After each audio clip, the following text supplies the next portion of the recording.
The envelope arrived on a quiet Thursday afternoon, the kind of ordinary day that never warns you it's about to change everything. I almost didn't open it.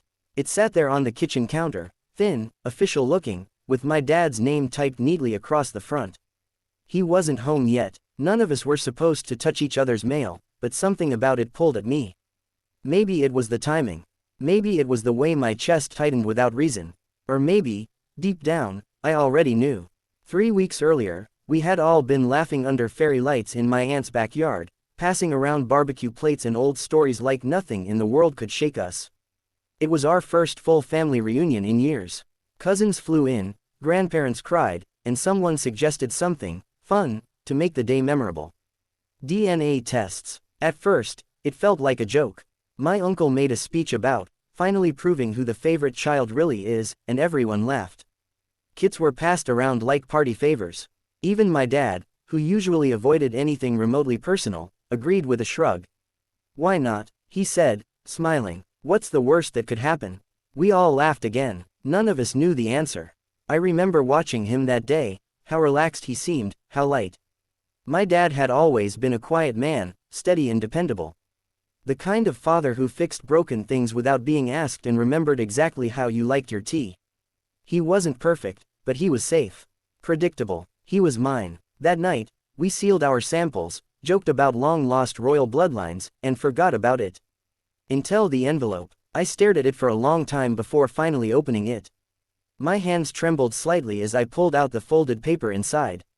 It wasn't even addressed to me, but the first line made my breath catch. Potential parent-child DNA match detected. I stopped reading. My heart pounded so loudly it felt like it might burst out of my chest. I forced myself to continue, each word heavier than the last. A male individual, age 27, has been identified as a likely biological son. I didn't realize I had dropped the paper until it hit the floor. A son. My dad had a son. And it wasn't me. That evening, dinner felt like walking through glass. Mom was setting the table, humming softly. My younger sister scrolled on her phone, completely unaware.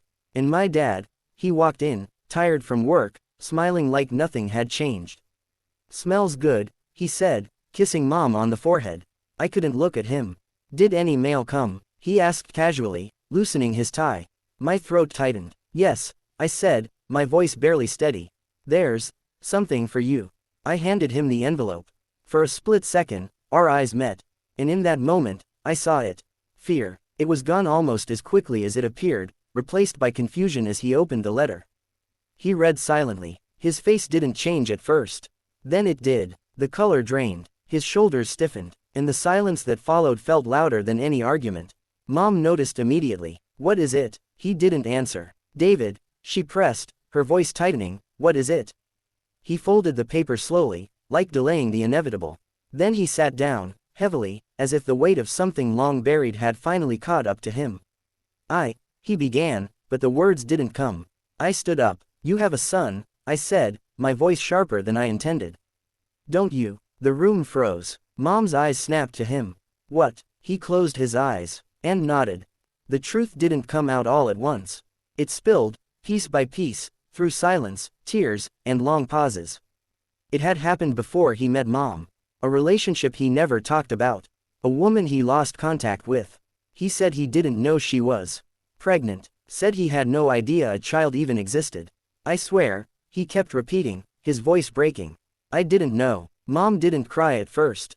She just stared at him like she was trying to recognize a stranger wearing her husband's face. "You didn't know," she repeated quietly. "I didn't, but now you do." That was the moment everything changed. The next few days were chaos. Calls were made, emails exchanged. The DNA company acted as a bridge, connecting two worlds that had never been meant to collide. His name was Ion, 27 years old. He had grown up without a father. His mother had passed away 5 years ago. He had taken the test out of curiosity, never expecting to find anything. Neither had we. When he finally agreed to meet, the tension in our house became unbearable. Mom barely spoke. My sister avoided everyone. And I didn't know what I felt. Anger, mostly, not just at my dad, but at the situation. At this stranger who was suddenly part of my life. At the idea that everything I thought I knew about my family wasn't complete. What if he replaces us? My sister whispered one night. He won't, I said immediately. But I wasn't sure. The day we met him, the sky was gray. We chose a small cafe halfway between our cities. Neutral ground. Safe, or at least safer. He was already there when we arrived. I recognized him instantly, not because I knew him, but because he looked like my dad. Same eyes, same posture, even the way he stood up awkwardly as we approached, it was like watching a reflection from a different life. "Hi," he said, his voice careful. My dad stepped forward slowly. Ion. They stood there for a moment, just looking at each other. Then my dad did something I had never seen before. He broke. "I'm so sorry," he said, his voice trembling. "I didn't know. I swear to you, I didn't know." Ion studied him, searching his face for something, truth, maybe. "I believe you," he said quietly. And just like that, something shifted. It wasn't easy after that. There were awkward conversations, long silences, questions that didn't have good answers. Ion didn't come in trying to take anything. If anything, he kept his distance, careful not to intrude. "I'm not here to replace anyone," he told us one evening. "I just wanted to know where I came from." That hit harder than anything. Because for him, this wasn't about gaining a family. It was about filling a void. Over time, walls started to fall. My sister was the first. She showed him old photos, laughing at embarrassing childhood moments. Then Mom, slowly, cautiously, began to include him in conversations. And me, I held back the longest. Until one night, he found me in the garage, pretending to fix something I had already fixed hours ago. "You don't have to like me," he said quietly. I sighed. "It's not that." "Then what is it?" I hesitated. Then I told him the truth. "I'm scared," I admitted. "Scared that everything changes. That I'm not enough anymore." He looked at me for a long moment. Then he smiled, small, understanding. "You think I came here to take your place?"